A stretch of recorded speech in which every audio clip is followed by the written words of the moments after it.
You see what it looked like. We had the showers of thunderstorms going across the board. I mean, this is what it looked like on live TV when that tornado struck right there at Fox 35. It rolled right across Florida early this afternoon. Fox 35 Orlando reported the tornado hit the studios early this morning. Debris right now on the roof. Debris is on the roof right now. We're hearing, you can see the debris flying there on the camera. This is a tornado. Seek shelter immediately. Get under your desks, guys. Anchors under the desks. Everybody get on the desks. Okay, that was it. We're still in debris zone. Everybody get in. Everybody get in the studio. Come on in, guys. Okay, we got power flickering out. That's a tornado.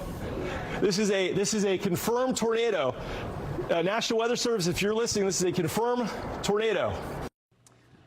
Man, oh man, let's bring in Brooks Garner, meteorologist. Brooks, I was watching this morning. Great job, my friend, getting everybody into the studio.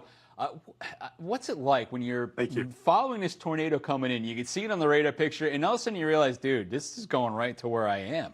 What a morning. It's adrenaline. It's adrenaline management. The studio, by the way, is fortified. So it's like one of our tornado shelters, ironically being in the studio, but it's great because we can still broadcast when the worst weather's hitting.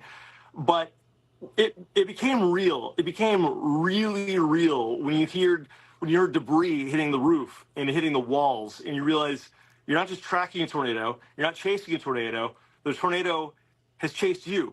It's hit you. It's hitting your place of business. It's potentially threatening your own life. And as you know, you and I have been doing this for many years.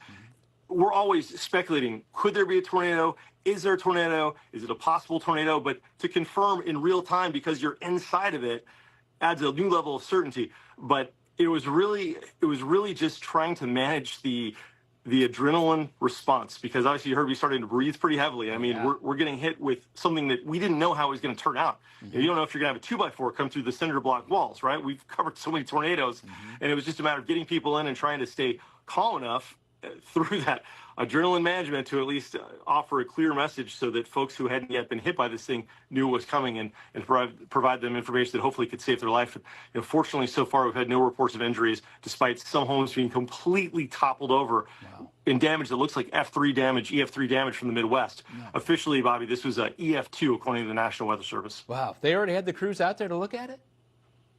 Yeah, they brought them up real fast. Tell you what, the National Weather Service has been integral in helping to protect lives and property throughout this event. National Weather Service office in Melbourne is one of the shining stars in the Weather Service realm. They, and also the National Weather Service in Houston over in Texas, always do a great job. But they were on it. They sent a crew up almost immediately, and they were able to survey it within several hours. Dude, you're getting your adrenaline under control, which is great. So you're still able to think clearly and rationally. So much so, you actually said on the air, hey, listen, NWS, this is a confirmed tornado. I mean, that was something else.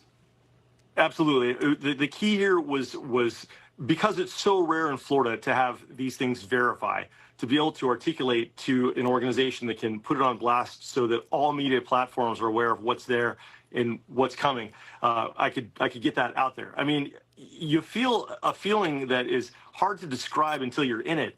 But the best way that I can recall was a decade ago to getting rear-ended in a car accident, and the adrenaline starts surging. I was okay, but your hands are shaking, you feel all the adrenaline surging, and it was a matter of just sort of remaining as calm as possible to convey the message that was so necessary and so critical to keep people ahead of this thing.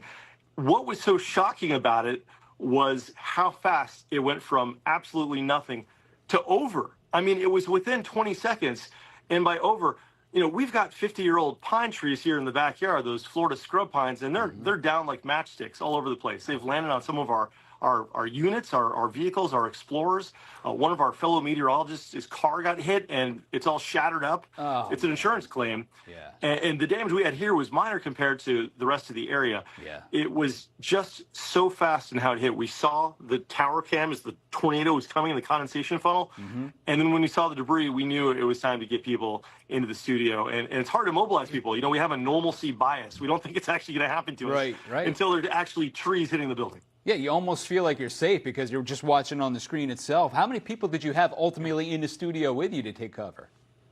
We probably had about 20, 25 people, and that's about the crew that was in the building at the time early in the morning, and everybody was able to get up and do their thing. You know, fortunately, our studios right now are in the middle of a really great renovation, and so we had everybody working in one small room, so it was easy to bring them all into this larger room instead of pulling them in from different edit bays and different parts from the studio. But, you know, I've seen it on TV where you have the local weather guy say, "Oh my gosh, it's going to hit the station. Everybody take cover." But to actually be in that seat, man, hopefully that never happens. I never thought that happened in my career. Certainly. No, you know what? I kept it together. Dude, you passed with flying colors, man. Great job down there in Orlando, Florida. You got everything in there. You were calm. You told people what to do. You gave an alert to the National Weather Service that it was actually a tornado that was confirmed. Dude, fantastic job, man. I'd hire you in a heartbeat. You want to come up here in New York? We could use you, man. Thank you.